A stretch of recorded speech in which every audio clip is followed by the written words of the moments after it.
En la plaza mayor, un anciano barría con lentitud la acera frente a la panadería. Al ver pasar el carruaje negro con las iniciales doradas en la portezuela, se quitó el sombrero, aunque nadie lo viera. Ahí va el joven Valdés, murmuró a su nieto, que jugaba con una rueda de madera. Cuidado con los que llevan el apellido como corona, hijo. No todos saben llevarlo con alma. Dentro del carruaje, Mateo Valdés miraba por la ventanilla con los dedos crispados sobre los papeles de herencia que su padre le había entregado esa misma mañana. El peso de las expectativas lo aplastaba como una losa de mármol. A sus 28 años, ya era dueño de viñedos, fábricas y 3 fincas, pero no de su destino. El linaje no se negocia, Mateo, le había dicho su padre, con la voz fría como el vino de invierno. Un Valdés no se casa por capricho. Se casa para continuar lo que otros construyeron. Mateo cerró los ojos un instante. Recordó a Elena, su prometida, con aquella sonrisa suave que parecía hecha de luz de luna. Ella no venía de una familia poderosa. Su padre era librero, su madre tejía mantas para sobrevivir. Pero en sus ojos había una ternura que ninguna fortuna podía comprar. ¿Y si no puedo? Había preguntado Mateo a su madre, en un susurro, la noche anterior. ¿Y si la amo más que al propio nombre? La señora Valdés, con las manos entrelazadas como en oración, lo miró con una tristeza antigua. El amor, hijo, es un lujo que los Valdés no siempre pueden permitirse. El carruaje se detuvo frente a la mansión. Las puertas se abrieron solas, como si la casa misma respirara con la presencia de su heredero. Mateo bajó, y el viento levantó las puntas de su abrigo. En ese momento, vio a Elena esperándolo en el jardín, con un libro en las manos y el cabello recogido con sencillez. Al verlo, sus ojos brillaron como si el mundo entero hubiera vuelto a su lugar. ¿Te han dicho algo?, preguntó ella, acercándose con paso leve. Mateo no supo qué responder. Quiso abrazarla, decirle que todo estaría bien, que lucharía por ellos. Pero las palabras se le atascaron en la garganta, ahogadas por siglos de tradición, por el silencio de los retratos que lo miraban desde las paredes del vestíbulo. Aún no, mintió, con la voz quebrada. Pero lo haré. Te lo prometo. Ella sintió, pero ya había leído la verdad en su mirada. No había ira en su rostro, solo una resignación dulce y dolorosa, como el adiós de una canción que ya no volverá a sonar. Y así, bajo el mismo cielo que había visto nacer y morir generaciones de Valdés, Mateo la visitaba cada vez menos. Cuando lo hacía, sus palabras eran corteses, distantes, como si temiera que cualquier afecto verdadero pudiera traicionarlo ante los ojos de su familia. Y ella, con la paciencia de quien ha aprendido a amar en la sombra, no lo presionaba. Solo le servía té, le arreglaba el cuello del abrigo con dedos temblorosos, y lo despedía con una sonrisa que no llegaba a sus ojos. ¿Volverás pronto?, preguntó una tarde, al verlo ponerse el sombrero frente a la puerta. Mañana, dijo él, sin mirarla del todo. Pero no volvió al día siguiente. Ni al otro. Pasaron 3 semanas. En la soledad de la biblioteca, Elena pasaba las horas releyendo cartas que nunca envió. Escribía como si las palabras pudieran salvarla de la indiferencia que la rodeaba. Querido Mateo, comenzaba una y otra vez, como si al repetir su nombre lograra mantenerlo cerca. Pero nunca sellaba los sobres. Los guardaba en un cajón de madera de cedro, junto a un retrato pequeño que él le había regalado en su primer aniversario. Fue en una de esas noches, con la luna alta y el viento golpeando suavemente los postigos, que escuchó pasos en el pasillo. El corazón le dio un vuelco. Corrió a la puerta, descalza, con el camisón arrugado por el sueño. Pero no era Mateo. Era la señora Guzmán, la fiel ama de llaves, con una lámpara temblorosa en la mano y una expresión que no supo descifrar. Señora Elena, comenzó la mujer, con voz baja, casi avergonzada. El señor Mateo ha venido. Pero no está solo. Elena sintió que el suelo se hundía bajo sus pies. Asintió en silencio, se alisó el cabello con las manos, y descendió la escalera como si cada peldaño fuera una prueba. Al llegar al salón, los vio, Mateo, de espaldas a la chimenea, y a su lado, una mujer joven, elegantemente vestida, con una mirada firme y una postura que no pedía permiso para existir. Elena, dijo Mateo, con una voz que no reconoció, te presento a Lucía de Alvear. Su familia ha acordado con la mía un compromiso. El aire se volvió denso, casi irrespirable. Elena no dijo nada. Solo miró a Lucía, y en sus ojos no había odio, ni celos, solo una tristeza antigua, como si hubiera visto ese momento venir desde el primer día en que supo que amaba a un hombre que no le pertenecía del todo. ¿Y yo?, preguntó al fin, con una calma que la sorprendió a ella misma. Mateo bajó la mirada. Tú seguirás teniendo todo lo que necesites. Esta casa, la finca en el campo, tu nombre, todo permanecerá. ¿Mi nombre?, repitió, con una sonrisa frágil. ¿Qué nombre, Mateo? Porque si dejas de llamarme, tu esposa, ¿qué soy? Él no respondió. Y en ese silencio, Elena supo que había perdido no solo al hombre, sino también el derecho a existir en su historia. Lucía, incómoda, dio un paso al frente. Señora Valdés, comenzó, pero Elena levantó una mano con suavidad.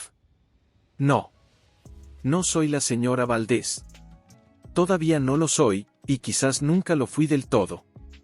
Esa noche, mientras la casa dormía, Elena empacó lo esencial, unos vestidos, sus libros, el retrato, y la carta que había escrito 1000 veces pero nunca enviada.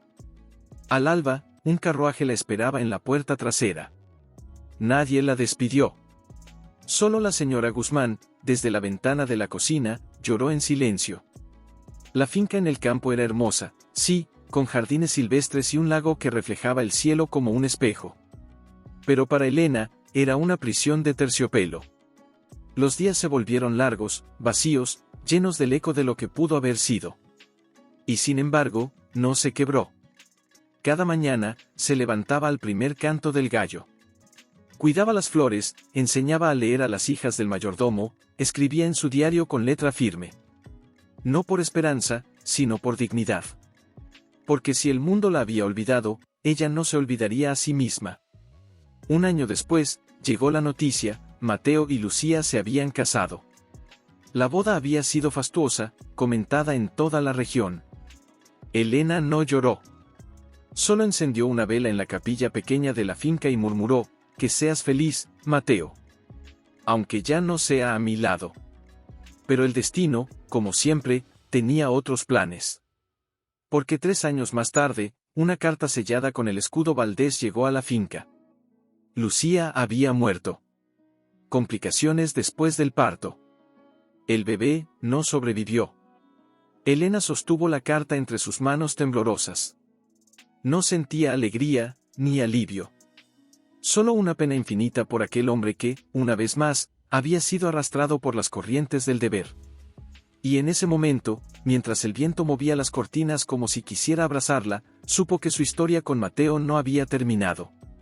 Porque hay amores que no mueren, aunque los entierren bajo capas de silencio. Pero en la ciudad, el nombre Valdés no dejaba de resonar. Mateo, tras la muerte de Lucía, había vuelto a casarse, esta vez con una viuda de buen linaje y corazón frío, y de esa unión nacieron 3 hijos, Andrés, Diego y Camila. Hijos educados en colegios europeos, acostumbrados a los salones y a los títulos, ajenos por completo a la sombra que su padre arrastraba como una cadena invisible. Fue en una visita médica rutinaria, cuando Camila tenía apenas 16 años, que el doctor Márquez, un hombre de edad y mirada cansada, dejó escapar una frase que sembró la primera semilla de la verdad. Tu abuelo siempre tuvo miedo de que el linaje se rompiera, dijo, mientras revisaba los antecedentes familiares. Por eso insistió tanto en que tu padre se casara tras la muerte de Lucía, y antes de eso, preguntó Camila, frunciendo el ceño. El doctor se detuvo, como si hubiera dicho demasiado. Nada, niña. Olvida lo que dije. Pero Camila no olvidó. Esa noche, en la biblioteca de la mansión, revolvió cajones, buscó en los archivos polvorientos que nadie tocaba desde la época de su abuelo. Halló cartas selladas, documentos de propiedad a nombre de Elena Rivas, y una partida de matrimonio, fechada antes del nacimiento de su padre. ¿Quién es Elena Rivas?, le preguntó a su madre días después, con voz cuidadosamente neutral. La mujer palideció. Nadie importante. Una antigua amiga de la familia. No la menciones delante de tu padre. Pero fue en una cena de gala, mientras los sirvientes retiraban los platos de porcelana y los violines tocaban una melodía melancólica, que Camila oyó algo que la heló hasta los huesos. Dicen que tu padre tuvo una primera esposa, comentó una tía lejana, entre sorbos de vino. La encerró en una finca para que no avergonzara al apellido. Nunca se divorciaron, ¿sabes? Solo, la borraron. Camila sintió que el aire se le escapaba. Miró a su padre, que fingía no escuchar, pero sus nudillos estaban blancos alrededor del vaso. Al día siguiente, en el despacho de Mateo, Camila plantó los documentos sobre su escritorio. ¿Por qué nunca nos lo dijiste? Mateo no levantó la vista al principio. Solo cerró los ojos, como si estuviera esperando ese momento desde hacía décadas. Porque no era una historia para contar, dijo por fin, con voz ronca. Era una vergüenza que cargué solo, hasta hoy. ¿Vergüenza?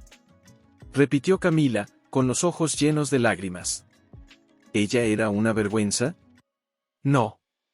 Gritó él, golpeando la mesa. Ella era todo. Pero el mundo no entendía. La familia no aceptaba. Y yo, no tuve el valor de elegirla. Un silencio espeso cayó entre ellos. Afuera, el viento gemía entre los árboles, como si el pasado estuviera respirando detrás de las paredes. ¿Dónde está ahora? Preguntó Camila, con voz apenas audible. Mateo miró por la ventana, hacia el horizonte neblinoso. En el roble. Siempre estuvo allí. Esperando, aunque ya no supiera qué. Esa misma semana, Camila descubrió que su hermano mayor, Andrés, también había encontrado pistas. Había estado investigando en secreto, movido no por curiosidad, sino por una inquietud que no podía nombrar, la sensación de que su propia identidad estaba construida sobre una mentira. ¿Crees que ella nos odia? Le preguntó Diego una noche, mientras fumaban en el balcón. No, respondió Camila. Creo que ni siquiera piensa en nosotros. Pero eso es lo que más duele. Que para ella, somos fantasmas. Y para nosotros, ella es un secreto que nos define sin que lo sepamos. El golpe definitivo llegó cuando, en una reunión con los accionistas de la empresa familiar, un rival de negocio soltó, con una sonrisa venenosa, dicen que el verdadero heredero legal del apellido Valdés no es ninguno de ustedes, sino el marido de una mujer que vive en el roble. ¿No es curioso? Mientras ustedes firman papeles, hay alguien que nunca firmó un divorcio. Andrés palideció. Miró a su padre, que permaneció impasible, pero con las venas del cuello marcadas como cuerdas a punto de romperse. Esa noche, en la habitación de Camila, los tres hermanos se reunieron. No hubo gritos, ni acusaciones. Solo una determinación silenciosa. Tenemos que ir a verla, dijo Camila. No como herederos. No como Valdés. Sino como hijos que quieren saber de dónde vienen, y quién pagó el precio de nuestro nombre. Y así, con el corazón en la garganta y el pasado respirando en sus espaldas, los tres hermanos prepararon el viaje que cambiaría para siempre la historia de la familia, y el destino de una mujer que creyó que su vida ya no importaba a nadie. Hada de jardines tan bien cuidados que parecían susurrar secretos. ¿Y si no quiere vernos? Murmuró Diego, con la voz más baja que el viento. Entonces nos iremos, respondió Camila. Pero al menos lo intentaremos. Avanzaron por el sendero de grava, cada paso más pesado que el anterior. Desde una de las ventanas del segundo piso, una cortina se movió ligeramente. Dentro de la casa, Elena observaba. No con miedo, ni con rencor, sino con una curiosidad serena, como quien ve llegar una tormenta que ha estado anunciándose en el horizonte desde hace años. Se alisó el delantal, se acomodó el cabello blanco en un moño sencillo, y bajó las escaleras con la dignidad de quien no tiene nada que esconder, ni nada que ganar. Abrió la puerta antes de que llamaran. Los tres hermanos se detuvieron en seco. No era la figura frágil y quebrada que habían imaginado. Era una mujer erguida, con ojos profundos como pozos antiguos, y una calma que los hizo sentir desnudos. «Buenos días», dijo ella, con una voz suave pero firme. «Los he estado esperando». Camila, sorprendida, apenas pudo articular, ¿sabía que vendríamos? No con certeza, respondió Elena, esbozando una sonrisa mínima. Pero el pasado siempre regresa. Solo hay que saber esperarlo con la puerta abierta. Los invitó a pasar. La sala olía a lavanda y madera envejecida. Sobre la mesa había una tetera humeante y 4 tazas dispuestas con cuidado, como si hubiera preparado todo desde antes. Siéntense, dijo, señalando los sillones. No morderé, y dudo que ustedes tampoco. Andrés, el primero en romper el hechizo, habló con la voz tensa de quien lleva mucho tiempo conteniendo preguntas. ¿Usted es la primera esposa de nuestro padre? Elena asintió, sin titubear. Lo fui. Y lo soy aún, legalmente. Nunca firmamos los papeles que el mundo exige para borrar a una persona. Camila sintió un nudo en la garganta. ¿Por qué nunca vino a reclamar lo que era suyo? Elena sirvió el té con manos tranquilas. Porque lo que era mío, no era algo que pudiera reclamar con papeles. Era su corazón. Y ese ya no me pertenecía desde mucho antes de que me trajeran aquí. Diego, con los ojos brillantes, se inclinó hacia adelante. Pero, nosotros no sabíamos. Nadie nos dijo nada. ¿Nos odió? ¿Nos consideró intrusos? Elena lo miró con una ternura tan repentina que el muchacho contuvo el aliento. ¿Odiarlos?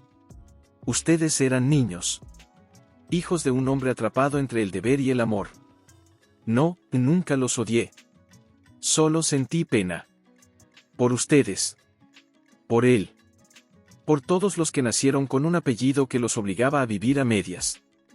Un silencio largo se extendió, lleno no de vacío, sino de cosas dichas sin palabras. ¿Y ahora? Preguntó Camila, con la voz temblorosa. ¿Qué quiere de nosotros? Elena dejó la taza sobre la mesa y los miró uno por uno, como si estuviera viendo no solo sus rostros, sino también las sombras que los habitaban. Nada. No quiero nada de ustedes. Pero si han venido buscando la verdad, están en el lugar correcto. Solo les pido una cosa, no vengan a mí buscando enemigos. Vengan buscando personas. Porque todos, su padre, ustedes, yo, hemos sido prisioneros de la misma mentira. Andrés bajó la cabeza. El negocio familiar está en peligro. Hay documentos que mencionan su nombre. Si alguien los hace públicos, todo podría desmoronarse. ¿Y creen que yo haría eso? Preguntó Elena, con una tristeza casi maternal. ¿Que después de tantos años de silencio, de tanto cuidado por no dañar lo que él construyó, ahora saldría a destruirlo? No, dijo Camila rápidamente. No creo eso. Pero, ¿por qué aceptó desaparecer? Elena se levantó, caminó hacia la ventana y miró el jardín. Porque amé a Mateo más de lo que odié su cobardía. Y porque, en ese entonces, creí que protegerlo era mi último acto de amor. Volvió a sentarse, y esta vez su voz tenía un filo de resignación antigua. Pero el tiempo cambia las cosas. Y ahora solo quiero que, si deciden contar esta historia, lo hagan con verdad y con respeto. No por mí. Por ustedes. Porque no se puede construir un futuro sobre cimientos que uno mismo no conoce. En ese momento, desde el pasillo, el reloj de péndulo marcó las 11. El sonido grave y regular pareció sellar un pacto invisible entre ellos. ¿Podemos volver a verla? Preguntó Diego, casi en un susurro. Elena los miró, y por primera vez, una lágrima asomó en su ojo, pero no cayó. Esta puerta siempre estará abierta. No por lealtad al pasado, sino por esperanza en el futuro. Y mientras los 3 hermanos se levantaban, con el alma más pesada pero también más ligera, supieron que no habían venido a descubrir a una mujer olvidada, sino a recuperar una parte de sí mismos que nunca supieron que les pero fue en la tercera visita de Camila cuando el aire mismo pareció contener la respiración. Elena la recibió en el jardín, sentada en una mecedora blanca, con un libro abierto sobre las rodillas y una manta fina sobre los hombros, aunque el sol aún calentaba suavemente la tarde. Sabía que vendrías hoy. Dijo sin levantar la vista. ¿Cómo? Preguntó Camila, acercándose con una sonrisa tímida. porque es el día en que las rosas del rincón este abren sus pétalos por primera vez. Siempre vienes cuando algo nuevo está por nacer. Camila se sentó en el banco frente a ella, bajo la sombra de un almendro. Guardó silencio un momento, dejando que el canto de los pájaros llenara el vacío. Luego, con voz apenas más fuerte que un susurro, dijo: «Mi padre está enfermo». Elena no se inmutó. Solo cerró el libro con lentitud y lo dejó sobre la mesa de hierro forjado. ¿Grave? No lo dice, pero lo sentimos. Está cansado. No es el cuerpo. Es el alma. Como si hubiera esperado demasiado para pedir perdón y ya no supiera cómo hacerlo. Elena miró hacia el horizonte, donde el cielo se fundía con los campos en un dorado suave. El perdón no se pide, Camila. Se recibe. Y a veces, el mayor acto de amor es darlo, sin esperar que te lo pidan. ¿Usted lo perdonó? Elena suspiró, y en ese suspiro había décadas. Lo perdoné el día que dejé de odiarme a mí misma por haberlo amado tanto. Porque amarlo no fue un error. Elegir callar, eso sí lo fue. Pero incluso en ese silencio, intenté ser digna. Y eso fue mi redención. Camila bajó la mirada, con los ojos húmedos. Temo que, si no habla con él ahora, nunca más tendrá la oportunidad. Y tengo miedo, de que, cuando él se vaya, todo lo que usted fue se borre para siempre. Como si nunca hubiera existido. Elena la miró entonces, con una intensidad que hizo temblar a Camila.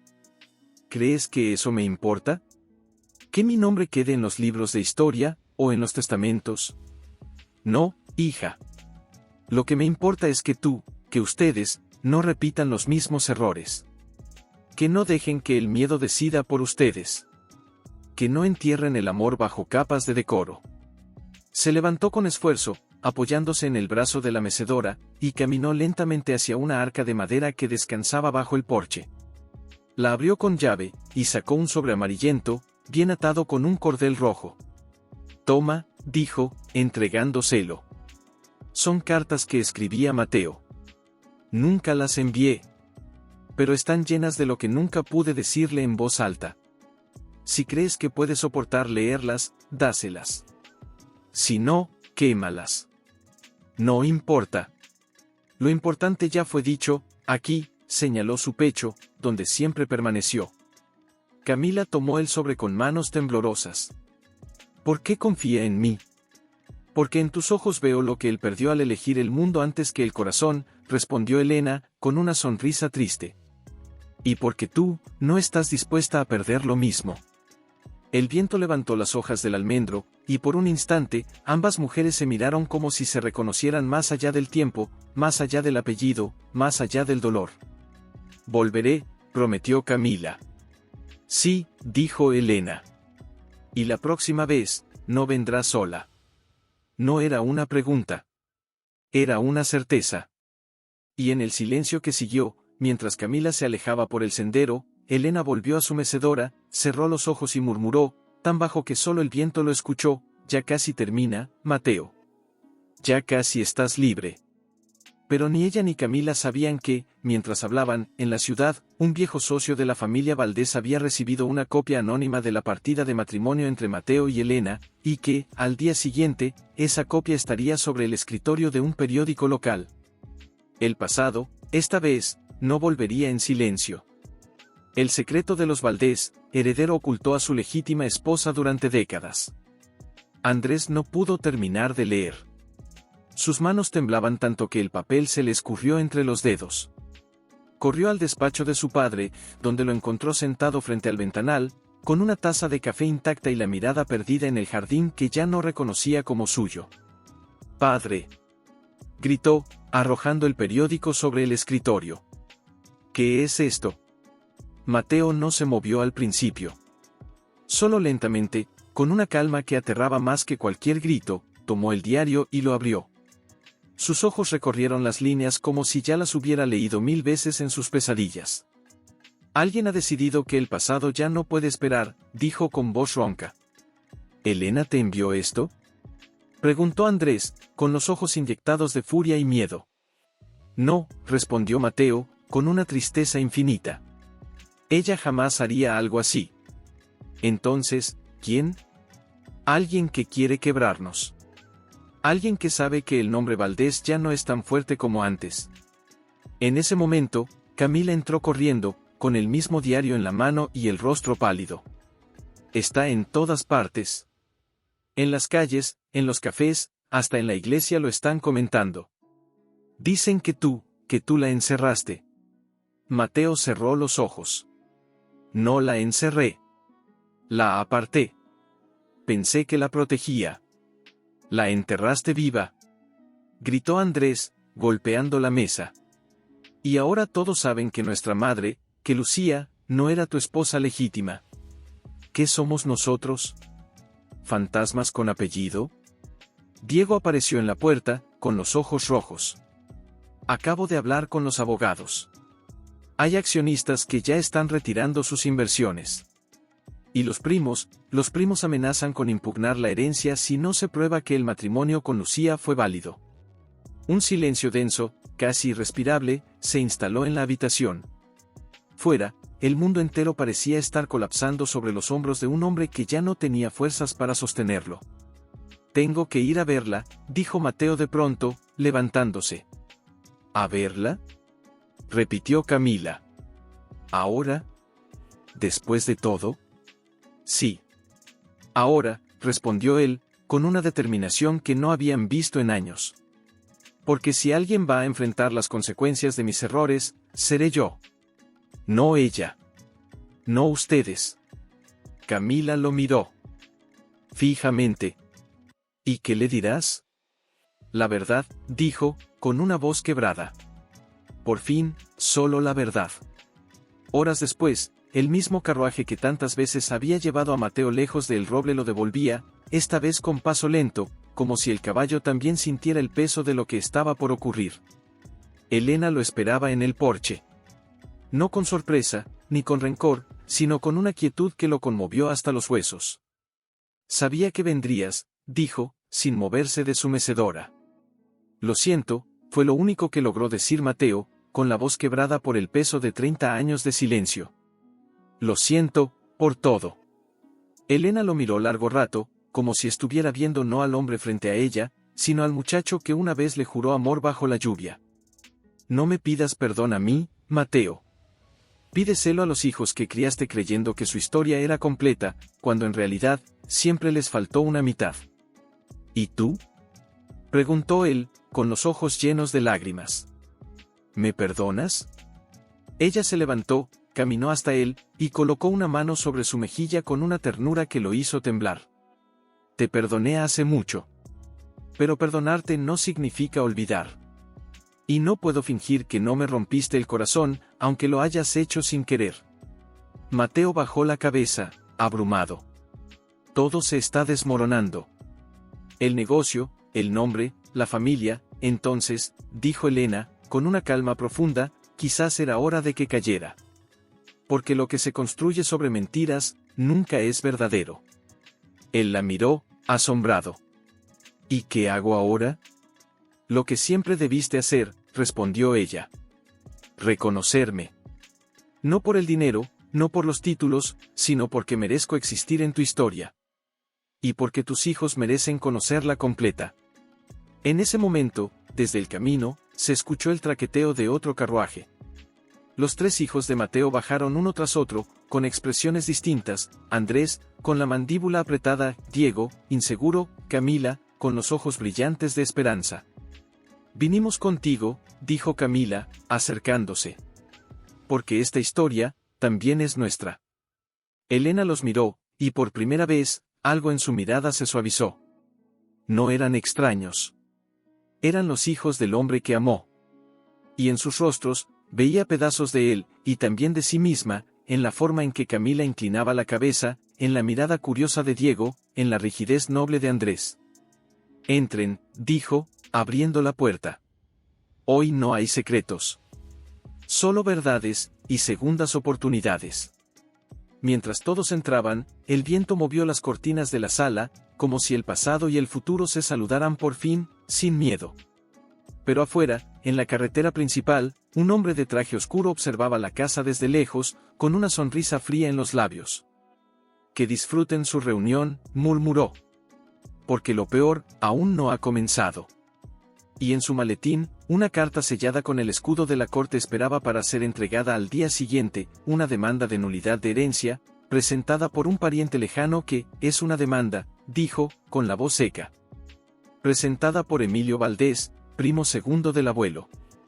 Alega que, como el matrimonio entre padre y Lucía fue nulo, porque tú jamás te divorciaste de Elena, todos nosotros somos ilegítimos, y por tanto, sin derecho a heredar. Un silencio helado cayó sobre la habitación. Fuera, los pájaros seguían cantando como si el mundo no estuviera al borde del abismo. Mateo se levantó lentamente, con el rostro ceniciento. Emilio, siempre fue ambicioso. Pero nunca pensé que llegaría a esto. ¿Y qué dice la ley?, preguntó Diego, con la voz temblorosa. Que tiene razón, intervino Elena, con calma sorprendente. Legalmente, si no hubo divorcio, cualquier otro matrimonio es inválido. Y los hijos, nacen fuera del vínculo legal del apellido. Camila la miró, con los ojos llenos de lágrimas. Entonces, ¿perdemos todo? No, dijo Elena, con una firmeza que los sorprendió a todos. No perderán nada que realmente les pertenezca. Porque lo que construyeron con sus propias manos, con su inteligencia, con su esfuerzo, eso nadie se lo puede quitar. Pero el nombre sí puede ser cuestionado. Mateo se dejó caer en una silla, como si el alma se le hubiera escapado del cuerpo. Fui un necio. Pensé que escondiendo la verdad, la protegía. Pero solo la enterré, y ahora resurge para destruir a mis hijos. No fue tu intención, dijo Elena, acercándose. Y eso cuenta. Pero Andrés no estaba dispuesto a aceptar la derrota. Se levantó de golpe, con los ojos encendidos. No podemos quedarnos aquí, esperando a que un buitre se lleve todo lo que construimos. Tenemos que actuar.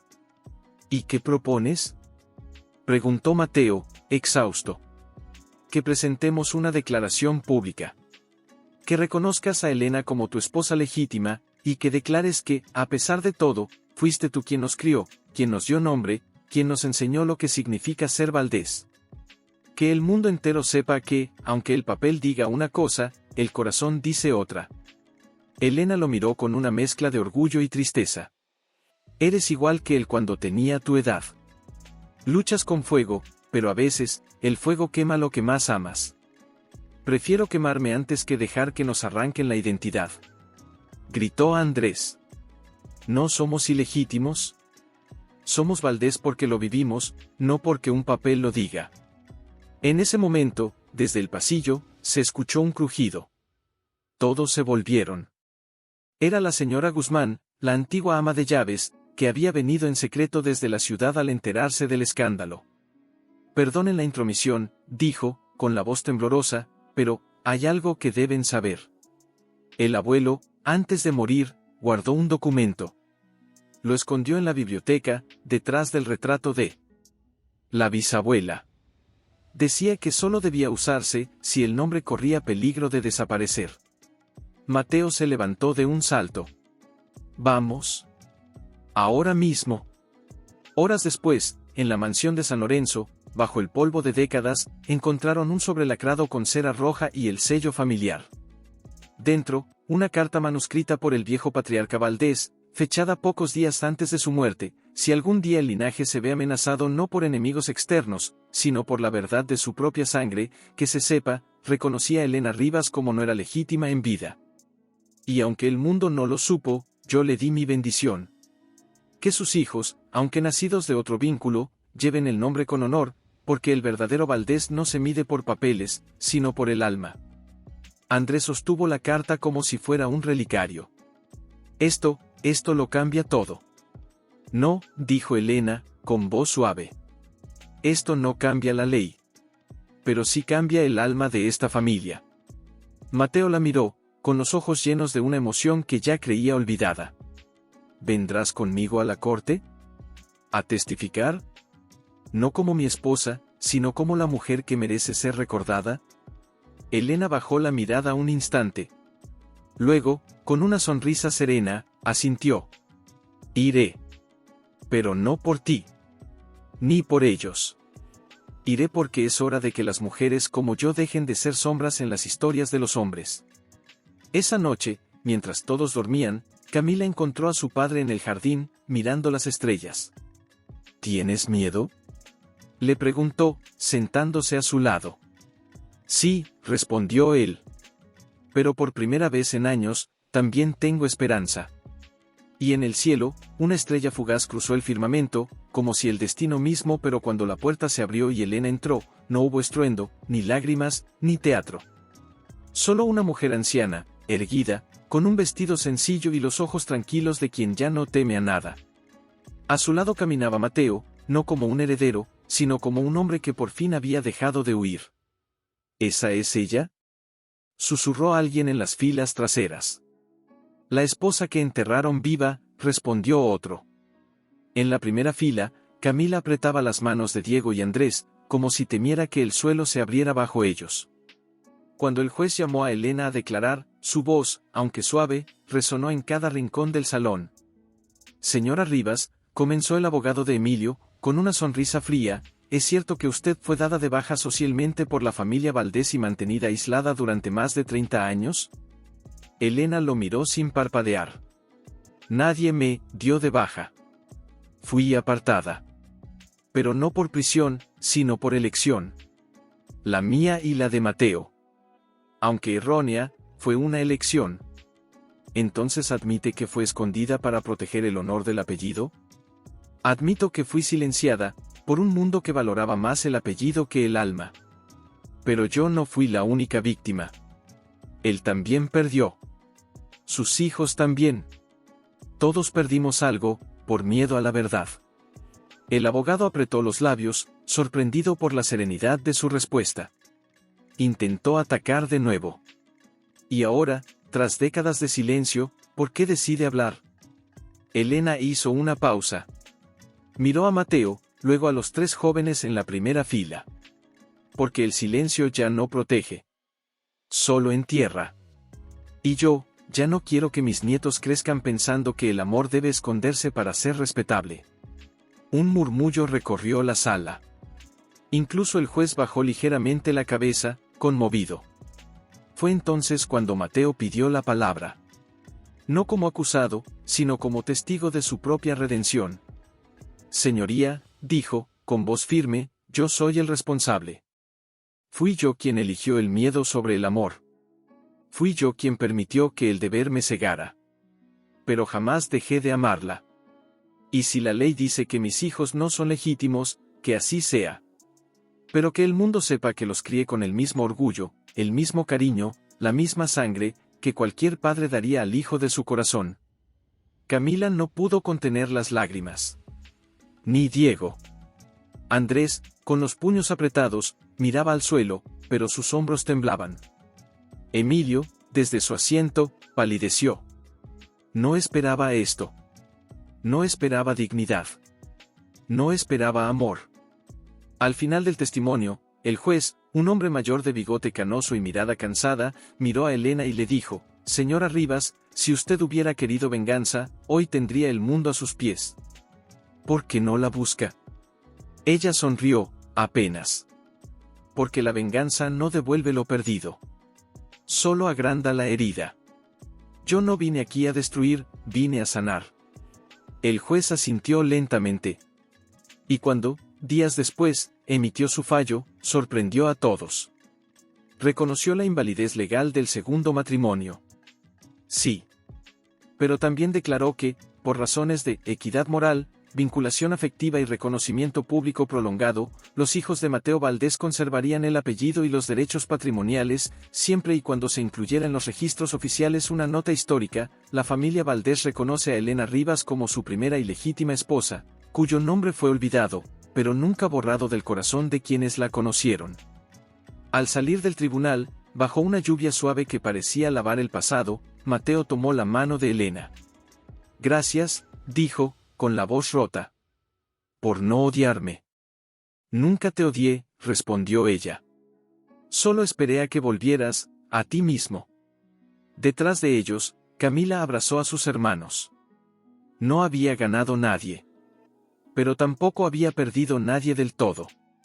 Y mientras caminaban juntos, los 5, por primera vez, hacia un futuro que ya no estaba escrito por el miedo, el viento llevó consigo las últimas hojas del solos. Al llegar a la plaza, donde los faroles comenzaban a encenderse uno a uno, Mateo se detuvo. Miró a Elena, y en sus ojos había algo que ella no había visto en décadas: paz. Verdadera, frágil, pero real. ¿Quieres cenar con nosotros?, preguntó, casi con timidez. En la mansión. No como una visita.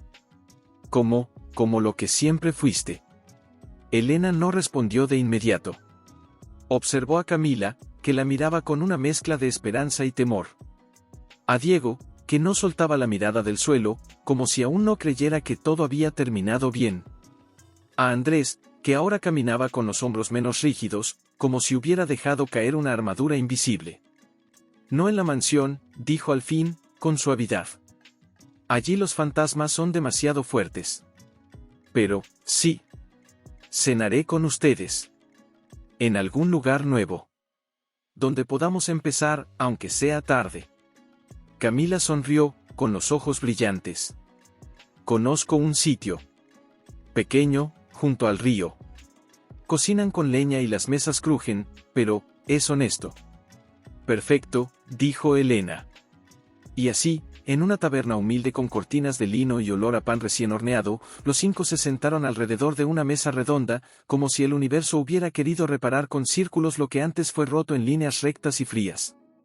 El silencio al principio fue incómodo, pero no hostil. Fue el silencio de quienes se están conociendo de verdad por primera vez. Fue Diego quien lo rompió, con voz tímida. ¿Le gustaba leerle a mi padre? Elena lo miró, sorprendida, luego sonrió. Sí. Le leía poesía. Becker, sobre todo. Él decía que las palabras sonaban más dulces cuando salían de mis labios. Mateo bajó la mirada, con una sonrisa leve. Y era cierto. ¿Y por qué dejó de hacerlo?, preguntó Camila. Porque un día me dijo que ya no tenía tiempo para poesía, respondió Elena, con una tristeza serena. Que el mundo exigía prosa dura, sin metáforas. Pero yo escribo poemas, confesó Diego, ruborizándose. Nadie lo sabe. Ni siquiera en la universidad. Elena extendió la mano y cubrió la de él con la suya, áspera por los años, pero cálida. Entonces, eres el hijo del corazón.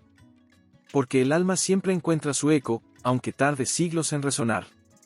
Andrés, que hasta entonces había permanecido callado, levantó la vista. Yo nunca supe cómo amar sin calcular el costo. Creía que el afecto era debilidad. Pero verlos hoy, ver como usted, como ella, no exigió nada, y aún así nos devolvió todo. Su voz se quebró. Tragó saliva, y continuó. Quiero aprender. A ser mejor. No solo como heredero, sino como hombre. Elena lo miró con una ternura inesperada. El primer paso es admitir que uno ha estado ciego. Y tú, Andrés, acabas de abrir los ojos. Mateo, con la voz más baja que el crujido del pan que partía, dijo, durante años, creí que protegerte me hacía noble. Pero solo me hacía cobarde. Hoy, al verte frente al juez, con esa dignidad, supe que no te perdí por tu silencio, sino por mi ruido. Por mis excusas, mis miedos, mis decisiones vacías. Elena lo miró fijamente. No digas eso. Aún no es tarde para reconstruir. No como marido y esposa, tal vez nunca más como antes. Pero como almas que se reconocen. Y como abuelos que tienen nietos que merecen conocer toda su historia. En ese momento, desde la puerta de la taberna, una figura familiar apareció. Era la señora Guzmán, con una cesta en las manos y los ojos llenos de lágrimas. Perdonen la intromisión, dijo, pero he cocinado el guiso de alubias que tanto le gustaba a usted, señora Elena. El que hacía su madre. Pensé que quizás querrían un sabor de antes.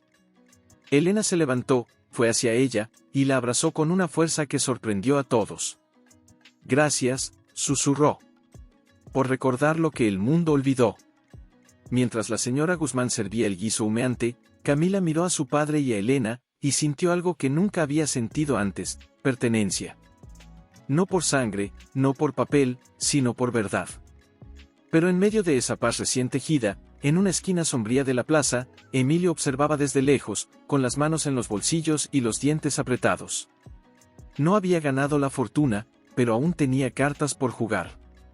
Porque esa misma mañana, había recibido una carta anónima con un solo nombre escrito: Clara. Y debajo, una sola frase: ella sí es la hija legítima.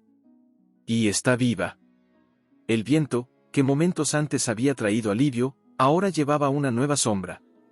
Camila fue quien la recibió del cartero, con una extraña sensación en el estómago, como si el aire se hubiera vuelto más denso de repente. La llevó al roble aquella misma tarde, sin decir una palabra, solo con los ojos inquietos y las manos temblando levemente. Elena estaba en el jardín, podando las últimas rosas del otoño, cuando Camila se detuvo frente a ella, extendiendo el sobre como si fuera un objeto sagrado o peligroso. «Es para usted», dijo, con voz apenas audible. Elena se limpió las manos en el delantal, tomó la carta, y al ver la caligrafía, su rostro palideció como si hubiera visto un fantasma. No dijo nada. Solo la abrió con movimientos lentos, como si cada segundo le doliera. Dentro, una sola hoja. Y en ella, escritas con tinta azul desvaída, estas palabras: «Madre, he sabido lo del juicio. Sé que ha vuelto a la luz. No le pido nada. Solo que, si alguna vez quiso saber si su hija sobrevivió. Yo soy Clara. Y estoy viva». El sobre se le escapó de las manos. Cayó al suelo, junto con sus rodillas. «¿Hija?», susurró Camila, horrorizada. «¿Usted tuvo una hija?». Elena no respondió de inmediato. Solo levantó la vista al cielo, como si buscara una señal, una explicación, un perdón que nunca había pedido. Lágrimas silenciosas rodaron por sus mejillas. «Sí», dijo al fin, con una voz que parecía venir de muy lejos. «Tuve una hija. Nació prematura, tan pequeña que apenas cabía en mis manos. Los médicos dijeron que no viviría. La bauticé en secreto, en la capilla de la finca, con el agua del lago y el nombre de mi madre, Clara». «¿Y?», preguntó Camila, con el corazón en la garganta. «La enterramos al alba, bajo el roble más viejo. Solo Mateo y yo lo supimos. O eso creíamos». «Entonces, ¿quién es esta Clara?». Elena cerró los ojos.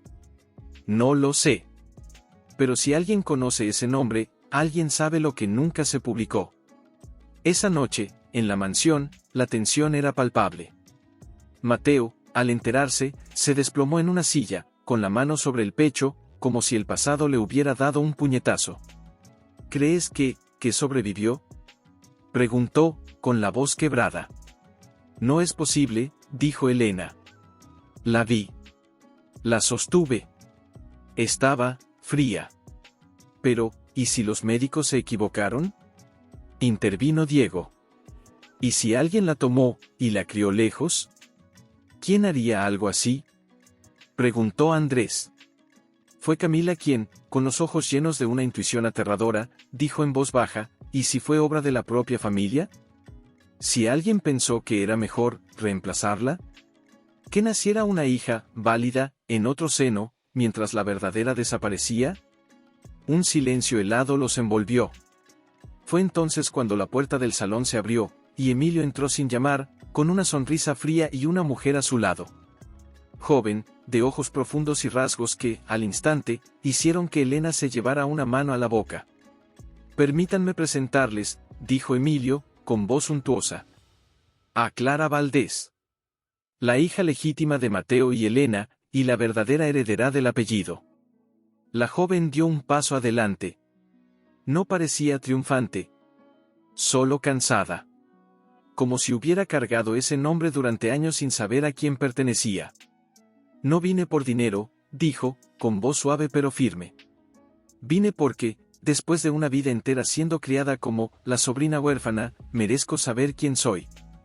miró a Elena, y sus ojos se llenaron de lágrimas. Usted me cantaba una nana, antes de que me llevaran. Aún la recuerdo. Duérmete, mi flor del río, Elena soltó un sollozo. Esa nana, solo la cantaba a mi hija. Nadie más la conocía. Mateo se levantó, tambaleándose. ¿Quién te crió? ¿Quién te dijo la verdad? La señora Guzmán, respondió Clara. Hace un mes.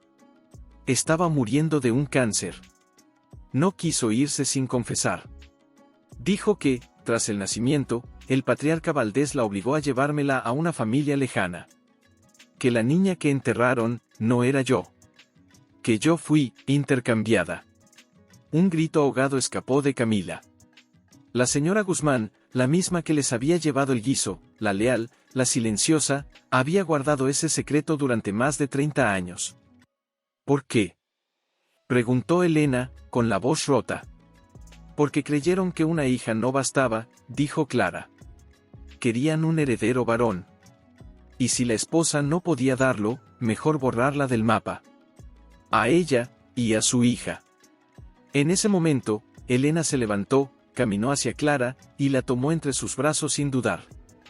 No importaba si era verdad o mentira. En ese abrazo, no había duda, era su sangre. Su eco. Su segunda oportunidad. No volverás a estar sola, susurró. Nunca más. Mientras tanto, Emilio observaba desde el umbral, satisfecho. Ahora sí, la verdadera heredera ha regresado. Y con ella, todo vuelve a su lugar. Pero lo que no sabía era que, en los ojos de Clara, no había ambición. Solo una pregunta que resonaba más fuerte que cualquier reclamo, ¿qué es el nombre, sin amor? Y en esa habitación, donde tantas verdades habían sido enterradas, durante días, apenas habló. Se limitaba a observar, cómo Elena regaba las rosas, cómo tejía pañuelos con hilos antiguos, cómo susurraba al viento como si le contara secretos. Hasta que, una madrugada, mientras el rocío aún cubría el jardín, Clara salió descalza y se sentó en el banco bajo el almendro. Elena la vio desde la ventana. No dijo nada. Solo preparó 2 tazas de té de manzanilla y la acompañó. ¿Por qué no me buscaste antes? Preguntó Clara de repente, sin mirarla. Siempre supe, en algún rincón de mi alma, que no pertenecía a donde me criaron.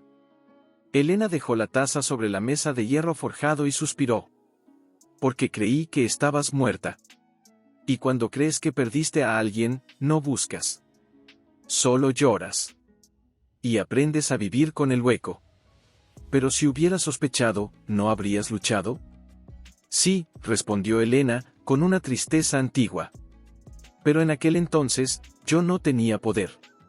Ni voz. Solo un nombre que ya no me pertenecía. ¿Cómo iba a buscar a una hija que el mundo entero juraba que no existía? Clara se abrazó a sí misma, como si tuviera frío, aunque la mañana era cálida. Me criaron en una aldea lejana. Con gente buena, sí, pero que siempre me miraba como si fuera un error. Nunca tuve un retrato de mi madre. Solo una canción, y un nombre que nadie más usaba. Elena extendió la mano, con temor, y tocó suavemente la de Clara. ¿Cantarías esa nana, para mí? Clara cerró los ojos. Y con una voz temblorosa, casi infantil, comenzó, duérmete, mi flor del río, que la luna te mece en su regazo, que el viento no lleve tu suspiro, y el mundo no sepa que eres la paz. Las lágrimas brotaron sin control de los ojos de Elena. Esa era la nana que le cantaba a mi bebé, la noche antes de que, no pudo terminar. Clara abrió los ojos, húmedos también, y por primera vez, la miró directamente. Entonces, soy tuya. Siempre lo fuiste, dijo Elena, con la voz quebrada. Aunque el mundo dijera lo contrario. En ese momento, desde el camino, se escuchó el traqueteo de un carruaje. Era Camila, sola. Bajó con una carta en la mano y el rostro pálido. La señora Guzmán, ha muerto, dijo, con la voz baja. Pero antes de irse, dejó esto. Para ti, Clara. Y para ti, madre. Entregó 2 sobres. Clara abrió el suyo con manos temblorosas. Dentro, una llave oxidada y una nota: la caja está enterrada bajo el roble donde creíste que enterraban a tu hija. Allí está la verdad. Perdóname. Fui débil. Pero te amé como si fueras mía. Elena tomó el segundo sobre. Lo abrió. Dentro, solo una frase: sabía que un día ella volvería. Y que tú, Elena, la reconocerías, no por los papeles, sino por el alma. Un silencio sagrado cayó sobre el jardín. Tenemos que ir, dijo Clara. Sí, asintió Elena. Hoy enterramos las mentiras y desenterramos la verdad. Horas después, bajo la sombra del viejo roble, las tres mujeres cavaron con palas prestadas. El suelo estaba blando, como si la tierra misma estuviera dispuesta a revelar su secreto. Y allí, envuelta en lona encerada, estaba una caja de madera con el escudo Valdés desgastado. Dentro, encontraron un diario encuadernado en cuero, un mechón de cabello rubio atado con una cinta azul, y un certificado de nacimiento, firmado por el propio patriarca Valdés. Clara Valdés Rivas. Nacida el 14 de octubre de 1977. Hija legítima de Mateo Valdés y Elena Rivas. ¡Viva! Camila leyó en voz alta, con la voz temblando. Entonces, nunca estuviste muerta. Solo, escondida. Clara tomó el mechón de cabello y lo apretó contra su pecho. Todo este tiempo, estuve viva, pero sin nombre. Ahora, tengo los dos.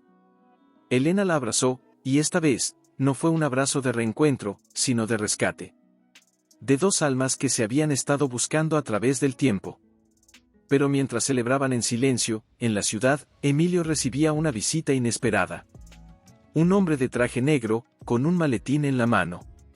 El plan ha funcionado, dijo el hombre.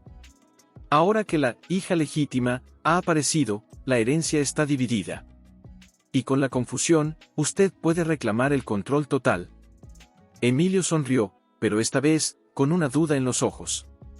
¿Y si ella se niega a firmar? No lo hará, dijo el hombre. Las hijas siempre obedecen, cuando creen que están recuperando el amor de su madre. Y en ese instante, Emilio sintió un escalofrío. Porque por primera vez, no estaba seguro de si estaba salvando el apellido, o destruyendo la única verdad que quedaba. Mientras tanto, en el roble, Clara miraba el horizonte y susurraba: ¿sabías? Mateo bajó la cabeza. No. Te lo juro por lo más sagrado. Si hubiera sabido que estabas viva, habría movido cielo y tierra para encontrarte. Pero no lo hiciste, dijo Clara, sin alzar la voz. Porque no supiste mirar más allá de lo que te dijeron. Como todos. Fui un cobarde, admitió, con la voz quebrada. Pero no por falta de amor. Por exceso de miedo. Y ese miedo, me robó 30 años de tu vida. Y a ti, 30 años de tu padre. Elena se levantó entonces y se acercó, colocándose entre ellos no como barrera, sino como puente. Ella no vino a juzgarte, Mateo. Vino a conocerte. Y a decidir si quiere que seas parte de su historia. Mateo miró a Clara, con los ojos llenos de una súplica silenciosa. No te pido que me perdones. Solo, que me permitas estar. Aunque sea en los márgenes. Aunque sea en silencio. Clara lo observó largo rato. Luego, lentamente, dio un paso al frente. Y otro. Hasta que estuvo frente a él, a apenas 1 metro de distancia. Cuando era niña, dijo, soñaba con un hombre que me esperaba en una gran casa, con los brazos abiertos. Cada vez que me decían, huérfana, yo cerraba los ojos y lo imaginaba. Alto, fuerte, con una sonrisa que me dijera, ya estás en casa. Hizo una pausa. Una lágrima resbaló por su mejilla. Pero ahora que estás aquí, no eres ese hombre. Eres un anciano arrepentido. Y eso, duele más. Mateo cerró los ojos. Las lágrimas brotaron sin control. Lo sé. Y no merezco ni tu dolor. Pero si me das una sola oportunidad, te mostraré que, aunque llegué tarde, aún puedo amarte como mereces. En ese momento, desde el jardín, Camila se acercó con una silla y la colocó junto a Clara. Siéntate, papá, dijo, con una ternura inesperada. No como heredero. No como Valdés. Solo, como abuelo. Y fue en ese instante, bajo el cielo violeta del crepúsculo, que Mateo se sentó por primera vez no como dueño de nada, sino como hombre que empezaba desde cero. Clara no lo abrazó. No aún. Pero se sentó a su lado. Y eso, para los tres, fue más que suficiente. Durante horas, hablaron. De todo. De los libros que leía Clara, de las cartas que Elena nunca envió, de los sueños rotos y los que aún podían florecer. Y aunque el silencio volvía cada tanto, ya no era incómodo. Era cómplice. Pero mientras la luna ascendía, Clara, con la voz apenas audible, dijo, Emilio me visitó ayer. Me ofreció firmar unos papeles. Dice que, si reconozco que soy la única heredera legítima, me dará el control total de la empresa, y hará que todos ustedes pierdan su nombre. Elena se tensó. ¿Y qué le dijiste? Nada, respondió Clara. Porque quería saber, ¿ustedes qué harían? Mateo miró a sus hijos, a Elena, a esta hija que la vida le había devuelto como un milagro tardío. Renunciaría a todo. Antes de volver a dividir esta familia. Yo también, dijo Camila. Porque ya no importa quién tiene el papel. Importa quién tiene el corazón. Clara los miró, uno por uno. Y por primera vez, una sonrisa genuina iluminó su rostro. Entonces, ya sé quién soy. Pero mientras pronunciaba esas palabras, en la carretera principal, dos faros cortaban la oscuridad. Un coche negro se detuvo frente a la verja de El Roble. Del asiento del conductor bajó Emilio. Y del otro lado, el hombre de traje negro, con el maletín en la mano. Es hora, dijo. O firma hoy, o pierde todo. Incluyendo a su madre. Emilio. Asintió, pero sus manos temblaban. Porque ya no estaba seguro de que era peor, perder el apellido. Detrás de él, el hombre de traje negro permanecía en la sombra, sin cruzar el umbral, como si supiera que en esa casa ya no tenía derecho a entrar. Perdónenme la intromisión, dijo Emilio, con una voz que no era la suya. Pero, necesito hablar con Clara. A solas. Clara no se movió. Solo lo miró, con una calma que lo hizo retroceder un paso. No hay secretos aquí, dijo. Si tienes algo que decir, dilo frente a todos. Emilio tragó saliva. Miró a Mateo, a Elena, a Camila, y finalmente al hombre que lo seguía como una sombra. Vete, le ordenó con sequedad. Ya no necesito tu ayuda. El hombre frunció el ceño, pero obedeció. Se alejó, pero no sin antes lanzar una mirada fría a través de la ventana. Cuando estuvieron solos, Emilio cerró la puerta con lentitud y se apoyó contra ella, como si sus piernas ya no pudieran sostenerlo. He estado mintiendo, confesó, con la voz quebrada. Durante semanas. Desde que supe que Clara existía, me dijeron que era mi oportunidad. Que si la usaba bien, el control de la empresa sería mío. Que ustedes, perderían todo. ¿Quién te dijo eso? Preguntó Mateo, con los ojos entrecerrados. El consejo. Los mismos que ahora se preparan para declarar la empresa en quiebra si no presento un heredero puro. Y Clara, según los papeles que encontramos, es la única con sangre Valdés reconocida legalmente desde el nacimiento. Clara se levantó, con el corazón latiendo como un tambor lejano. ¿Y viniste a pedirme que firme? ¿Que los traicione? No. Gritó Emilio, con los ojos llenos de lágrimas. Vine a advertirles. Porque hoy, mientras revisaba los archivos antiguos, encontré algo que no debía existir. Sacó un sobre del interior de su chaqueta. Lo entregó a Elena con manos temblorosas. Es una carta del abuelo. Dirigida a ti. Fechada el día que nació Clara. Elena lo abrió con dedos inseguros. Leyó en silencio. Y al terminar, su rostro se transformó, no de tristeza, sino de asombro. Dice que ordenó el intercambio, dijo, con voz temblorosa. que mandó enterrar a una niña enferma en su lugar, para proteger a Clara. Porque sabía que si nacía una hija, la familia la rechazaría, y a ti te borrarían para siempre. Entonces, ¿el patriarca sabía? Preguntó Camila, horrorizada.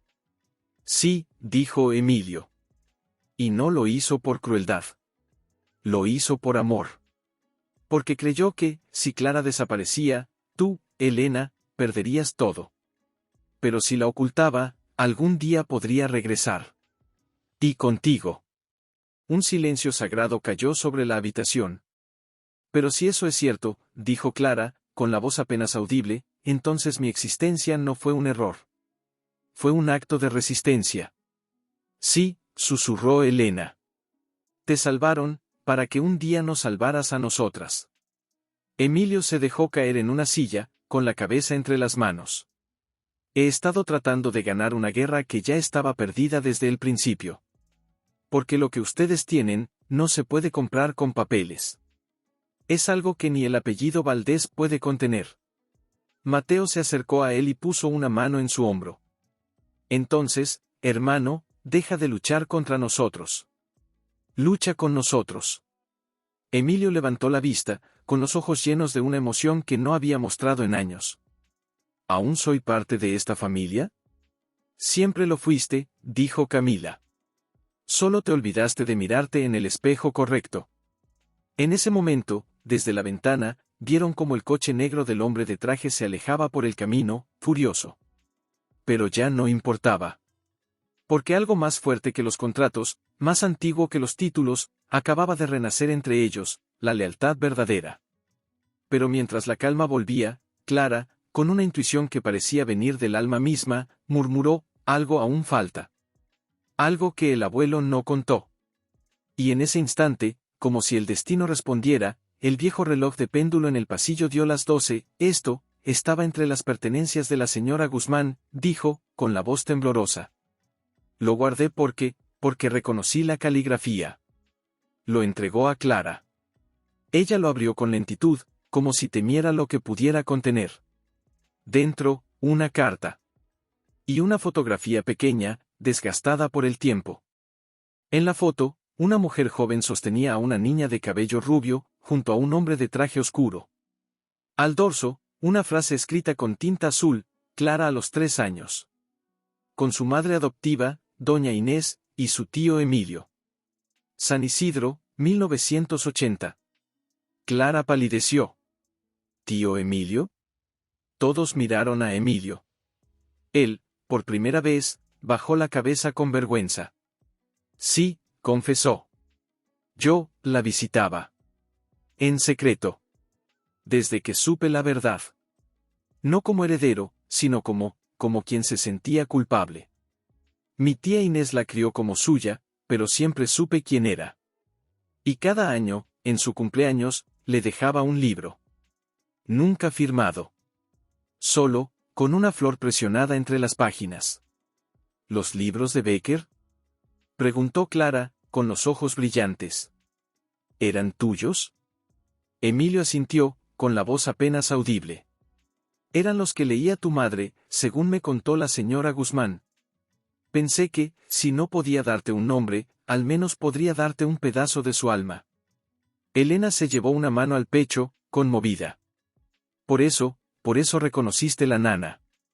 Porque alguien te la cantaba, aunque fuera en secreto. Diego, con los ojos llenos de una emoción nueva, dijo entonces, pero si Emilio sabía, ¿por qué ahora intentó usarla? Porque el miedo es más fuerte que la memoria, respondió Emilio, con la mirada fija en el suelo. Durante años, creí que el apellido era todo. Hasta que la vi, y vi en sus ojos lo mismo que veo en los de ustedes, que el nombre no nos define. Nosotros definimos el nombre. En ese momento, Clara se levantó, caminó hasta el escritorio antiguo de la sala, y tomó una pluma y un papel en blanco. Todos la observaron en silencio. ¿Qué vas a hacer?, preguntó Camila. Lo que nadie ha hecho en esta familia, respondió Clara, mientras escribía con mano firme. Decidir por mí misma. Y escribió una sola línea: yo, Clara Valdés Rivas, renuncio a cualquier derecho legal sobre la herencia de los Valdés, a condición de que se reconozca públicamente a Elena Rivas como madre legítima, y que mis hermanos conserven su lugar en la familia, no por sangre, sino por amor. Dejó la pluma sobre la mesa. El ruido que hizo al caer resonó como un trueno lejano. No vine a tomar. Vine a dar.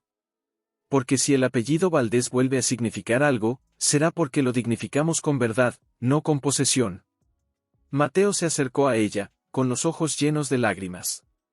Eres más Valdés de lo que ninguno de nosotros supo ser. Pero en ese instante, desde afuera, se escuchó el rugido de un motor. Otro coche. Esta vez, con el emblema del tribunal. ¿Quién más viene ahora?, preguntó Andrés, con el ceño fruncido. La puerta se abrió sin que nadie la llamara. Era una mujer mayor, de pelo blanco y traje sencillo, con una valija de cuero en la mano. Al ver a Clara, se detuvo. Y sin decir una palabra, se arrodilló. Doña Inés, susurró Clara, corriendo hacia ella. La mujer la abrazó con fuerza, como si temiera que se desvaneciera. Perdóname, mi niña. Por no decirte la verdad antes. Por creer que protegerte era mentirte. No tienes que pedir perdón, dijo Clara, llorando. Me diste una vida. Y eso no tiene precio. La mujer se levantó, miró a Elena, y con una reverencia casi antigua, dijo, cuide bien de ella. Porque aunque yo la crié, su alma siempre fue suya. Y en ese momento, todos comprendieron, el círculo se había cerrado. No con venganza, no con triunfo, sino con reconocimiento. Pero mientras la luna iluminaba el jardín, el hombre de traje negro observaba desde lejos, con una sonrisa torcida. Renunciar es noble, murmuró. Pero la ley no entiende de nobles intenciones. Y en su maletín, guardaba una última carta. Una que cambiaría todo, una vez más. En la sala, aún conmovidos por la llegada de doña Inés, cuando el viento sacudió las ventanas como si quisiera arrancarlas de sus goznes. Fue entonces cuando Camila, mirando por la ventana, vio al hombre de traje negro de pie junto al roble. No caminaba. Solo observaba. Como si esperara a algo, o a alguien. Hay que irnos, dijo, con voz urgente. Él no vino solo. Pero antes de que pudieran moverse, los faros de otro coche rasgaron la oscuridad. Esta vez, no era un visitante. Era la policía. 2 agentes entraron sin llamar. Con ellos, una mujer de rostro severo y traje oscuro, con una carpeta en la mano. ¿Clara Valdés Rivas?, preguntó, con voz impersonal. Clara asintió, con el corazón golpeándole las costillas. Tiene usted que acompañarnos. Hay una orden de comparecencia inmediata ante el tribunal. Al parecer, su renuncia no es válida. ¿Por qué no?, intervino Mateo, adelantándose. La mujer abrió la carpeta y extrajo un documento sellado con el sello del Ministerio Público. Porque acaba de surgir una nueva prueba. Un testamento hológrafo, firmado por el patriarca Valdés poco antes de morir. En él, se establece que ningún descendiente de Elena Rivas puede heredar, a menos que haya sido reconocido públicamente antes de su mayoría de edad. Y Clara, fue escondida hasta hoy. Un frío heló la habitación. Eso es imposible, dijo Elena, con la voz temblorosa. Él me bendijo. Lo vi en sus ojos. Los ojos no firman testamentos, respondió la mujer, con frialdad. Los papeles, sí. Clara palideció. Miró a sus hermanos, a su madre, a Mateo. Entonces, todo fue en vano. No.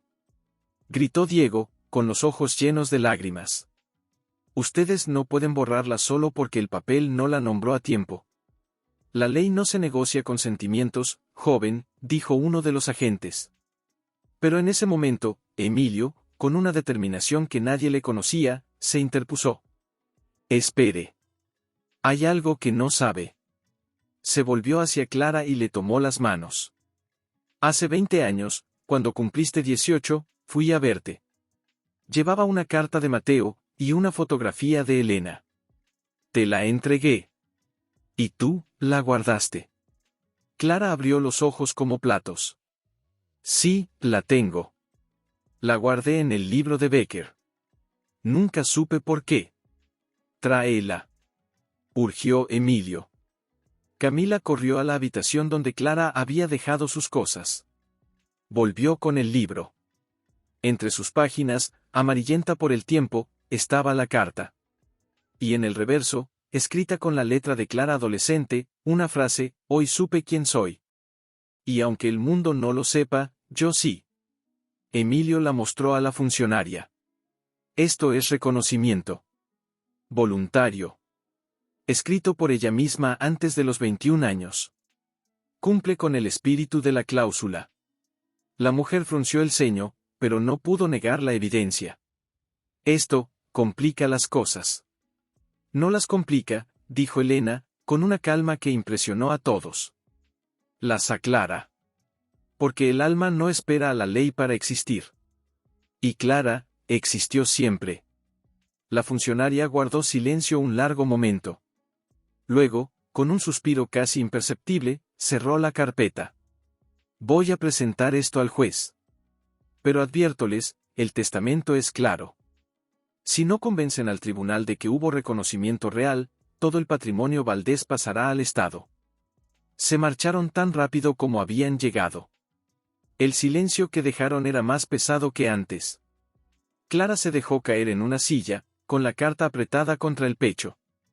¿Y si no nos creen? Mateo se arrodilló frente a ella, como un padre que por fin sabe cómo amar. Entonces construiremos algo nuevo. Porque ya no necesitamos un hombre para ser quienes somos. Pero, ¿y ustedes? Preguntó, mirando a Camila, a Diego, a Andrés. ¿Perderán todo por mí? Andrés, con la mandíbula apretada, respondió: ya perdimos mucho por silencios. No perderemos más por miedo. En ese instante, doña Inés tomó la mano de Elena. Usted la tuvo en el corazón durante décadas. Eso es más fuerte que cualquier testamento. Afueras, la tormenta finalmente estalló. La lluvia golpeaba el techo como tambores de guerra. Pero dentro de la casa, algo distinto crecía, una decisión. No de pelear por lo que era suyo, sino de proteger lo que habían encontrado. Y mientras los relámpagos iluminaban el rostro de Clara, ella comprendió algo que nadie le había dicho: el verdadero legado no estaba en las tierras, ni en los títulos. Estaba en el coraje de decir: yo soy, aunque el mundo entero dijera: no puedes. Pero en la oscuridad del bosque, el hombre de traje negro encendió un cigarrillo y murmuró al viento: aún no termina. Porque el testamento no era el único secreto del viejo Valdés. Clara no había dormido. Se sentaba junto a la chimenea apagada, con la carta de su juventud aún en las manos, cuando Mateo entró en silencio, con una taza de té humeante. No puedes seguir castigándote, dijo, dejando la taza sobre la mesa baja. Lo que pase en el tribunal no define quién eres. Pero define si puedo quedarme, respondió ella, con los ojos enrojecidos. Si puedo llamar a esta casa hogar. Mateo se sentó frente a ella, con una lentitud que delataba cada año de dolor acumulado. Hogar no es un lugar, Clara. Es un acto.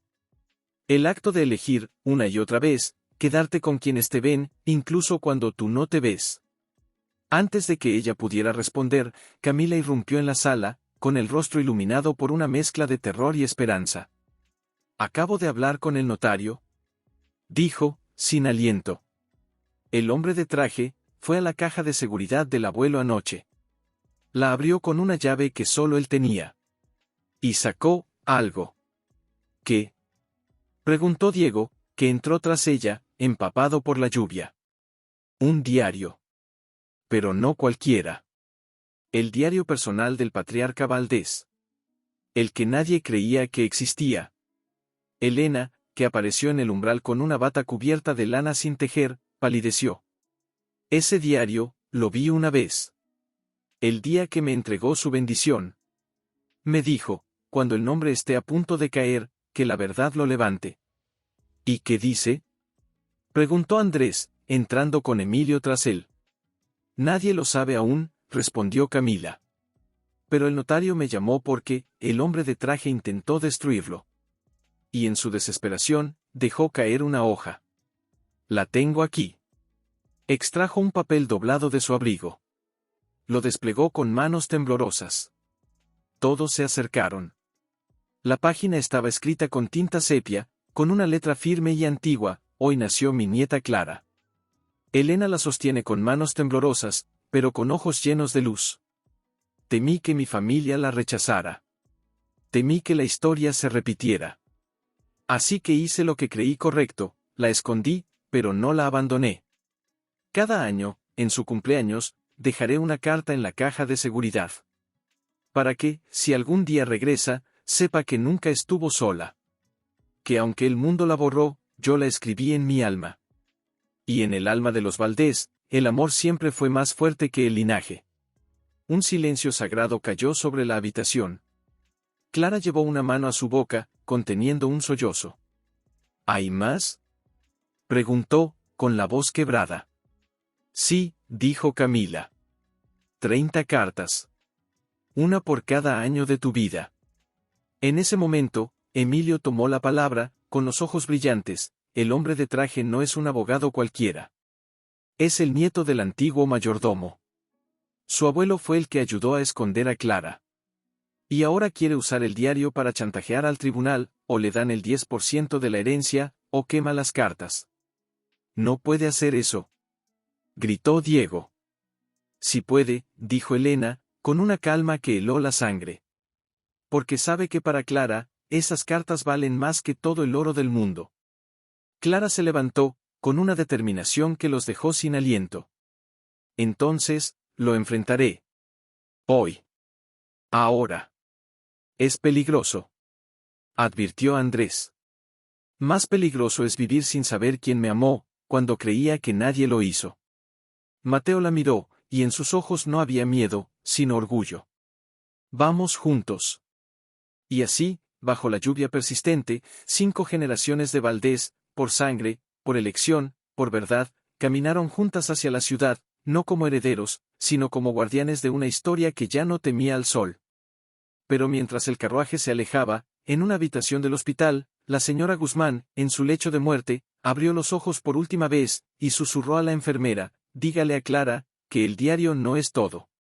Que la última carta, todavía no ha sido escrita. Y con esas palabras, cerró los ojos para siempre. Mientras tanto, en el centro de la ciudad, el hombre de traje negro esperaba junto en el vestíbulo, el hombre de traje negro los esperaba junto a la caja de seguridad, con el diario en una mano y un mechero en la otra. No se acerquen, dijo, con voz tensa.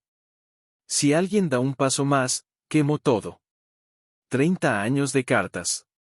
30 años de amor, convertidos en ceniza. Clara se detuvo a pocos metros. Lo miró fijamente, sin odio, sin miedo. ¿Por qué haces esto? ¿Qué ganas?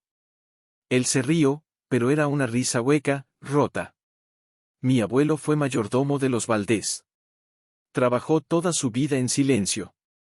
Y cuando murió, no hubo nombre en su lápida. Solo un número. Yo crecí viendo cómo su lealtad fue olvidada. Así que ahora, quiero que el mundo sepa que hasta las sombras tienen derecho a su parte de luz. Pero no es tu luz, dijo Elena, con una calma que lo hizo titubear. Es la de Clara. Y tú no tienes derecho a encenderla, ni a apagarla. El hombre apretó el diario contra su pecho. Ustedes tienen todo. Nombre, dinero, historia. Yo solo tengo esta verdad, y la usaré como quiera. Fue entonces cuando Clara dio un paso adelante, y luego otro. Hasta que estuvo a 1 metro de él. Dame las cartas, dijo, con voz suave. Y te daré algo que nunca has tenido. ¿Qué?, preguntó él, con los ojos inyectados de dudas. Un lugar en la historia. No como enemigo. No como sombra. Sino como testigo. Porque sin ti, estas cartas nunca habrían salido a la luz. Y sin ellas, yo nunca habría sabido que fui amada desde el primer día. El hombre parpadeó. Una lágrima traicionera resbaló por su mejilla. Nadie me ha hablado así, en toda mi vida. Entonces deja que hoy sea el primer día, susurró Clara. Hubo un silencio largo, roto solo por el tic-tac del reloj del vestíbulo. Luego, con manos temblorosas, el hombre le entregó el diario. Cada carta tiene una fecha. La última no está sellada. Dice, para leer cuando el nombre vuelva a tener alma. Clara tomó el diario como si fuera un niño recién nacido. Lo abrazó contra su pecho y, sin decir una palabra más, se volvió hacia los demás. Al salir del banco, la lluvia había cesado. Un rayo de sol atravesó las nubes, iluminando sus rostros como una bendición tardía. De regreso en el roble, bajo la sombra del viejo roble, Clara se sentó en el banco donde todo había comenzado a sanar. Con manos cuidadosas, abrió la última carta. La leyó en silencio. Luego, con la voz temblorosa, leyó en voz alta: si estás leyendo esto, es porque el nombre Valdés ya no es una prisión, sino un puente. Y tú, Clara, eres el primer paso. No heredes tierras. No heredes títulos. Hereda el coraje de amar sin esconderte. Porque el verdadero linaje no se escribe en papeles, se siembra en el alma de quienes vienen después. Elena se acercó y tomó su mano. Ahora sí, todo está completo. Mateo, con los ojos llenos de lágrimas, se arrodilló frente a Clara. Perdóname por no buscarte. Pero desde hoy, seré el primer Valdés que camine detrás de ti, no delante. Clara lo miró, y por primera vez, lo llamó padre.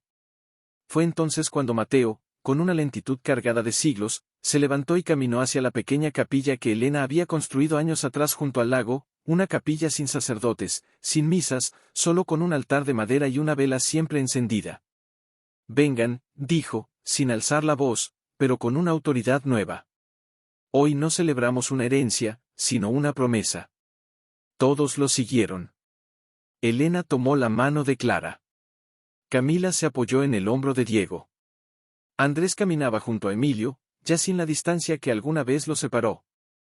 Incluso doña Inés, con su paso lento, cerraba la fila, con los ojos húmedos de una paz que creyó nunca conocer.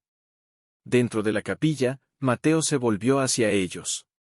No vestía traje de gala, ni anillos de sello. Solo una camisa sencilla, como la de un hombre que por fin ha decidido vivir sin máscaras. Durante décadas, comenzó, con la voz ronca pero firme, creí que proteger el nombre era callar la verdad. Pero hoy he aprendido que el verdadero honor no está en lo que ocultas, sino en lo que reconoces. Miró a Elena, y en sus ojos ya no había culpa, sino gratitud. Elena Rivas, fuiste mi esposa cuando el mundo no te permitía existir. Hoy, frente a quienes más amo, quiero que el mundo entero sepa, nunca dejaste de serlo. No por ley. Por amor. Elena no respondió con palabras. Solo asintió, con una lágrima que brillaba como una estrella fugaz. Luego, Mateo se volvió a Clara. Y tú, mi hija. Perdonémoslo todo, menos esto, que no te llame por tu nombre. Clara Valdés Rivas. No como reclamo, sino como ofrenda. Porque mereces llevarlo, no como carga, sino como canto. Clara dio un paso al frente, y tomó las manos de su padre. Y yo, te reconozco. No como heredero, ni como patriarca. Sino como hombre que, aunque llegó tarde, tuvo el valor de volver. En ese momento, Camila sacó un pequeño cofre de madera que había traído de la mansión. Lo abrió. Dentro, estaban las partidas de nacimiento de los 3 hermanos, y una nueva, recién sellada por el tribunal, Clara Valdés Rivas. Hija legítima de Mateo Valdés y Elena Rivas. Reconocida por voluntad familiar y afecto público. Firmamos todos, dijo Camila. Incluso Emilio. Porque el apellido ya no es una frontera. Es un abrazo. Emilio asintió, con los ojos brillantes. Y si alguien vuelve a cuestionar quién pertenece, que se enfrente a todos nosotros. Juntos. Doña Inés, con voz temblorosa, añadió: yo crié a una niña con el alma de su madre. Hoy la entrego, no con dolor, sino con orgullo. Porque el amor verdadero no se guarda. Se comparte. Elena se acercó entonces al altar y tomó la vela que ardía desde hacía años. Con ella, encendió otras 5, una por cada alma que había sufrido, luchado y sanado. Que esta luz, dijo, sea testimonio, no somos los mismos que éramos. Y eso, es un milagro. Mientras la brisa movía las cortinas blancas de la capilla, Mateo tomó un anillo antiguo del bolsillo, uno que perteneció a su abuela, con una inscripción en latín, Amor vincit omnia. No es un anillo de compromiso, dijo, entregándoselo a Elena. Es un anillo de retorno.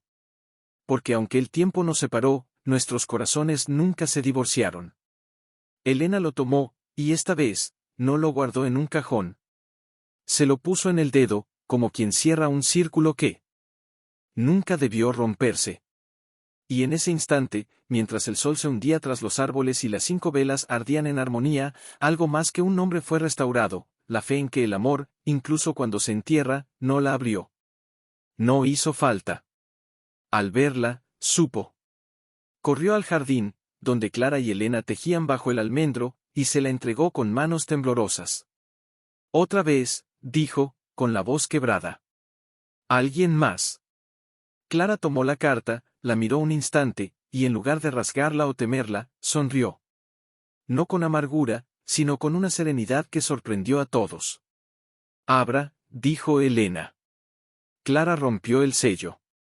Dentro, una sola hoja, escrita con una caligrafía fina y antigua, sé quién soy. Sé quién fui. Y sé que ustedes han sanado lo que yo no supe sanar. No vengo a reclamar. Vengo a devolver. Porque el verdadero legado de los Valdés nunca fue el dinero, fue la memoria. Y yo guardé la última pieza. Al dorso, una dirección. Y una hora. Hoy. Al mediodía. ¿Vas a ir? Preguntó Camila. Sí, respondió Clara. Pero no sola. A las 12 en punto, los 7, Elena, Mateo, Clara, Camila, Diego, Andrés y Emilio, se encontraron frente a una casa pequeña en las afueras de San Lorenzo, cubierta de glicinas y rodeada de silencio. La puerta se abrió antes de que llamaran. Era una mujer anciana, de cabello plateado y ojos que parecían haber visto el nacimiento y la caída de dinastías. Los miró uno por uno, como si los reconocieran no por el rostro, sino por el alma. Pasen, dijo. He esperado este día desde que enterré a mi hermana. Los condujo a una sala llena de libros, retratos y cajas de madera. Sobre la mesa, una pequeña caja de terciopelo. Mi nombre es Valeria Valdés, dijo. Hija menor del patriarca. La que todos creyeron muerta en un accidente, pero que en realidad fue enviada lejos por desafiar las reglas de la familia. Me casé con un hombre humilde, tuve hijos, viví en silencio. Pero guardé esto, para el día en que alguien mereciera escuchar la verdad completa. Abrió la caja. Dentro, una llave. Y una fotografía descolorida, un grupo familiar. En el centro, una niña rubia, Clara, sostenida por Elena, y a su lado, Valeria, con una mano en el hombro de Mateo. Yo fui quien la llevó a Inés, confesó. Porque vi en los ojos de mi hermano el miedo, pero en los de Elena, el amor. Y supe que, si Clara sobrevivía, algún día todo esto tendría sentido. Clara la miró, con los ojos llenos de lágrimas. ¿Por qué ahora? Porque el amor verdadero no se mide por quien lo guarda, sino por quien lo entrega. Valeria les entregó la llave. Abre la caja del banco. La verdadera. La que el patriarca escondió detrás de la falsa. Allí no hay testamentos. Solo una carta, para ti, Clara. Y un nombre, Centro Cultural El Roble. Porque él soñó con esto desde el principio. Un lugar donde las historias olvidadas volvieran a ser contadas. Esa misma semana, en una ceremonia íntima bajo el viejo roble, Clara colocó una placa de bronce al pie del árbol. Aquí, donde el silencio fue más fuerte que la voz, ahora florece la verdad. En memoria de quienes amaron sin nombre, y de quienes tuvieron el valor de nombrarlos. Años después, niños corrían por los jardines del Centro Cultural El Roble, leyendo poemas, escuchando historias, aprendiendo que el legado no se hereda con sangre, sino con coraje. Y en una de las ventanas, Elena, con el cabello blanco como la nieve y los ojos aún brillantes, observaba a sus nietos, los hijos de Camila, los de Diego, y la hija de Clara, jugando juntos, sin saber que sus apellidos un día fueron motivo de guerra. Mateo, ya frágil pero en paz, se acercó y tomó su mano. ¿Crees que lo logramos?, preguntó. Elena sonrió, mirando al horizonte. No lo logramos, Mateo. Lo seguimos construyendo. Cada día que alguien elige la verdad sobre el miedo, el amor sobre el orgullo, seguimos ganando. Y en ese instante, mientras la brisa movía las hojas del roble con un susurro antiguo, el viento llevó una nana lejana, la misma que una vez cantó una madre a su hija perdida. Pero ahora, ya no era un lamento. Era un canto de regreso. Porque en el roble, nadie vuelve.